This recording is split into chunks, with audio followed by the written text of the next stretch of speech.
大家好啊，又係理財密碼1011 Michael 啊，唔知道大家係咪成日見到好多人成功，非常之羨慕又妒忌呢？我知道咧，好多人都話成功人士咧，大多數都係贏在起跑線嘅。但係今日我就同大家講一個真人真事啦，佢不但止唔係贏在起跑線，仲更加咧係破產，同埋咧係入獄嘅喎。但係最後華麗轉身成為成功人士。咁當中咧有啲咩奧妙咧？咁提出咗一個重要嘅理論就係 buy back your time， 買翻你嘅時間喎。究竟點樣做嘅咧？今集內容非常之豐富，記得同我點讚、訂閱同埋分享。我哋馬上去片。睇破產咧，大家一定覺得老病死意外最大嘅浩劫，至少4年內申請人都要散盡家財，解決債務，才有機會咧谷底翻身啊！除咗身邊嘅朋友啦、屋企人啦、貴人嘅支持，當然啦，正面嘅樂觀嘅心態，仲有理財上秉持嚴格嘅操守紀律，都係破產者自強不息嘅生存動力啊！咁我想講嘅人物，大家可能聽過啦，就係 Dan Martell 啊，佢係一名連續創業家，佢並非一投身社會就順利賺到第一桶金㗎。哇！佢更加咧遇到一啲情況，大家都未遇過喎。佢係一個問題青年，17歲咧就被捕判入戒毒所。不過佢冇自暴自棄啊！喺戒毒更新過程之中，自學程式語言，跌跌撞撞創辦咗數間科技公司啊！呢啲生意中有小成功，亦都有大失敗。例如佢24嗰年咧，曾經係破產，但總算喺27歲賺到佢人生第一個100萬嘅美元啦。佢嘅人生名句咧就係話：如果你用時間換金錢，永遠冇辦法自由。咁佢目前嘅身家咧係超過1億美元啊！佢認為好多專業人士縱使年薪百萬啊，但並不富有，因為佢哋大多數都係手停口停啊！真正嘅財富自由咧係來自被動收入啊！即係我之前 video 亦都講過啦，連瞓覺咧都有錢流進你個戶口。如果你嘅商業模式係用時間嚟到換錢，就永遠冇辦法真正自由啊！我想問一個非常之有趣嘅問題啊！點解人哋可以做到成功嘅創業家，但係你又冇機會 ？No offence 啊！我推算大家會咁答啊！我已經非常之忙㗎啦，日頭咧做成10幾個鐘頭嘢，放咗工之後咧，仲要應付咧家庭嘅需要啊！如果你俾多啲時間我或者咧可以創業，做一個創業家，仲有啊成就啊，遠超過咧某某富商添啊！我覺得咧，今集大家一定獲益良多啊！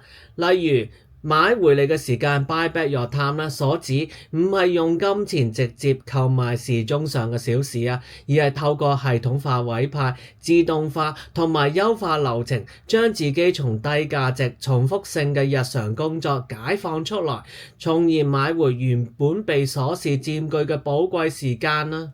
有人話咧，時間係唯一不可再生嘅資產喎。時間過咗去就唔可以再翻嚟㗎啦。咁好多咧做嘢嘅人咧，成日陷入咧親力親為嘅陷阱啊。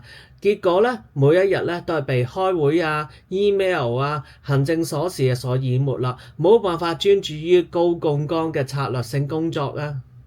Buy back 買回咧就係用金錢去交換時間。咁啊 Dan Martell 咧佢提出咗係時間與活動嘅審計 （Time and Activity Audit），計算咧每小時嘅真正價值。例如年收入除以2000個小時，然後只做超過該價值嘅活動，其餘全部係外包或者係自動化。大家靜一靜諗一諗 ，Buy back your time。買回你的時間，可以幫助你從忙碌嘅執行者轉型為有策略嘅領導者，最終實現時間自由同埋事業規模化。Dan Martell 近日喺社交平台拍片啊，詳細講解7個可以防止破產甚至白手興家嘅理財規則，強調無需要我哋成日所講嘅要天才啦、強嘅運氣啦，或者家底嘅輔助啊，全靠努力磨練技藝同埋擺脫一啲根深蒂固嘅金錢觀念啊，都可以避免破產同埋實現財務自由㗎。我強烈建議咧，大家快啲攞本記事簿 mark 低啦。第一個白手興家金錢規則就係我之前 video 提到嘅4% 規則啦。咁佢表示咧，致富嘅第一步除咗係賺錢咧，更加需要掌握退休積蓄要有幾多，先至能夠靠被動收入去生活㗎。咁佢提出咗使用經典嘅4% 退休法則去評估呢個數字啊。大家仲記唔記得點樣計出嚟呢？就係先預計每年嘅生活費，再將呢個數字除以0.04，即係4%啦，就係得出你所需總儲蓄嘅金額啦。佢仲有講喎，計算出嚟嘅積蓄可能好驚人喎，但強調咧，如果及早開始投資，就係複息，即係 compound interest 嘅增長底下，目標咧未必可以遙不可及啊！達標之後咧，佢亦都建議將積蓄係投資於穩健嘅指數基金，每年4% 嘅回報率就能夠應付生活開支啦。第二個白手興家嘅金錢規則咧，就係投資於謀生技能啊！有一門手藝咧，可以喺職場上嘅生涯度不斷進步，而且可以創造機會價值，賺取高收入。所以阿 Dan 咧亦都建議啊，如果而家未有辦法賺到以上嘅積蓄咧，先投資自己啦。具體上咧就係掌握一門市場願意高價換取嘅技能啦。佢提出有4個 M 可以衡量一門技藝是否有價有市啊。估下邊4個 M 咧？第一個 M 咧就係 make。一啲製作能力，例如係剪片啦、編劇啦、寫網頁同埋平面設計等等啦，係有助你提供解決方案俾客戶，具有市場價值嘅。其次就係 marketing， 即係有效地宣傳產品同埋吸客啦，係企業青睞嘅能力啊。marketing 係比 sales 更加具價值，因為 sales 咧只係說服一啲人，但係 marketing 咧就係遊說大眾啦。第三個就係 monetize， 就係說服一啲人甘心情願咁樣為產品同埋服務課金啊。第四就係 manage， 即係項目管理知識，涉及洞悉同埋解決問題並且順利交貨嘅能力啊。阿 Dan Martell 咧，佢主張僱員選一個自覺最有天分嘅 M， 然後花至少1000日去精通至化境啊，千祈唔好三心兩意啊。第三個白手興家金錢規則咧，就係讓錢為你工作。我之前 video 咧講過噶啦，大家唔知記唔記得咧？咁啊 Dan Martell 咧曾經話咧，如果你一無所有，就只能永遠租用別人嘅東西啊。佢直言啊，打工出糧咧，僅靠糊口嘅啫。僅擁有權係能夠讓人自由，擁有啲咩嘢咧？就係產生現金流嘅資產啊。舉例啊，指啊專業人士，例如係會計師啦、律師啦、醫生啦，無疑係高薪嘅，但係手停口停啦。如果佢哋度假放假開心啦，最大嘅成本咧並非酒店、機票等旅費啊，而係機會成本 opportunity cost 啊。唔度假而去上班嘅期間所賺取嘅收入啊。話時話佢講完啦，我都有啲同感啊。咁我亦都見到好多企業東主咧，就唔需要每日啦都返公司打理生意，都有一班伙計幫佢賺錢喎。而增值嘅資產大概分為2種，第一種就係金融本錢，包括咧多多益善嘅現金儲蓄同埋投資產品啊。其次就係自我本錢啊，包括個人談判能力同埋事業啊，仲有佢強調嘅不平等嘅優勢，即係行內人特有嘅識見同埋觸覺啊。例如 Dan Martell 咧，佢係沉淪於軟件行業28年咁耐啊，所以咧佢所有嘅投資都係圍繞住資訊科技、軟件同埋 AI 企業，因為佢能夠係比任何人都能夠準確評估此類嘅商機啊。第4種白手興家金錢規則咧，就係善用槓桿賺錢啊。咁啊 Dan 咧提出咧，槓桿咧就好似一個音量掣，或可以咧放大，又可以扭細。咁呢個所講嘅咧，就唔係講借貸嘅財務槓桿喎，而係以小勝大嘅技巧，只係需要呢一啲初次功夫，後續可以收穫巨大嘅成果啊！就好似將音量扭大，而且係長期嘅擴音效果啊！Dan 提出嘅4C咧，就係4種對賺錢甚有裨益嘅槓桿啊！佢哋或者產生被動收入，或者係節省成本，甚至係讓生活更為輕鬆啊！首先就係 CODE， Dan 咧指出，軟件、AI 工具同埋自動化流程都需要咧預先設定，就係永遠自行運作，唔再佔用你嘅私人時間啦。其次就係 content， 由你花上一筆過嘅時間同埋心力製作，就可以獲得超過8萬次流量嘅內容，可以係一張名單、一份食譜或者一條影片、一篇文章或者一堂網上嘅課程啊。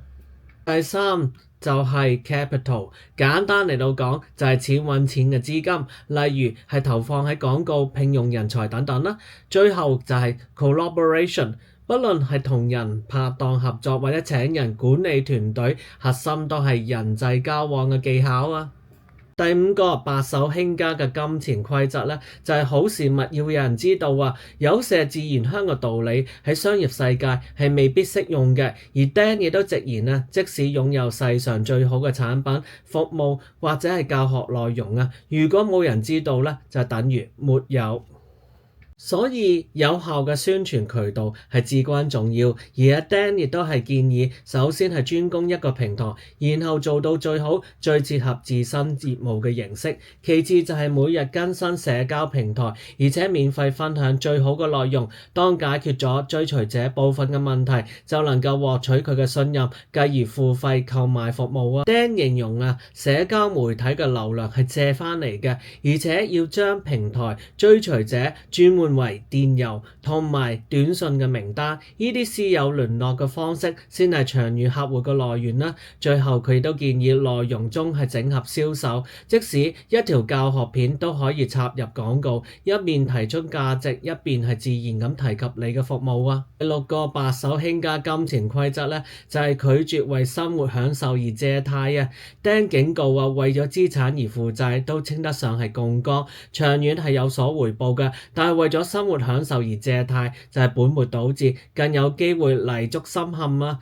每當你喺消費度超支而負債，就喺支付高息之下還卡數，無疑係幫銀行同埋信用卡賺錢，亦都會拖慢累積財富嘅步伐同埋進度啊！我之前咧喺信用卡嘅 video 咧亦都提過類似嘅理論啦，而 Dan 咧更加係講啊，賺錢容易守財好難㗎，就算你年賺8萬年金，只要你年花101萬，你嘅身家一樣係負數。佢亦都有提及啊，債務咧都分好同埋壞喎。好債咧就包括一切有助資產增值嘅負債，就好似有待售嘅庫存融資、賣廣告、買設備同埋投資房地產同埋增持生意嘅股份等等啦。壞債咧就為貶值嘅消費品而負債，例如係買玩具、度假同埋為咗炫富同埋虛榮而花錢啊。依類支出咧既不會帶來任何嘅回報，亦都輸咗本可投放於增值資產嘅機會成本啦。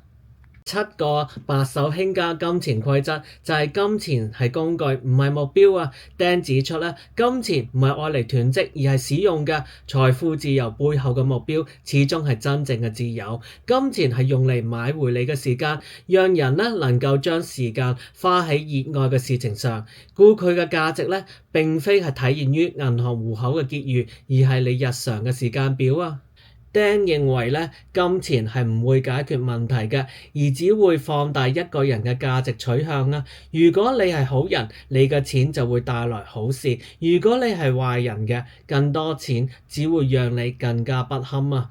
咁所以我有條問題想問，你覺得你自己係好人定係壞人呢？Dan 強調咧，賺錢咧並不是人生的全部啊，反而利用財富去創造壯大同埋服務他人，亦真係發財立品啦。佢喺致富旅程中了解到啊，真正嘅成功係來自個人成長㗎。無論咧你擁有100萬嘅美元或者1000萬美元咧，都唔重要喎，重要咧就係你過程中成為咗咩嘢嘅人啊。透過投資自己自我增值，從而經歷個人成長，將精力投入有意義嘅關係之中，同埋承擔同埋完成不同嘅計劃。咁啊，Dan 講咧，不一樣嘅話，擁有財富都係徒然嘅，只感到孤獨。今集提出咗 Buy Back Your Time 呢個重要 concept， 同埋7個白手興家嘅金錢規則，唔知你又 get 到有幾多呢？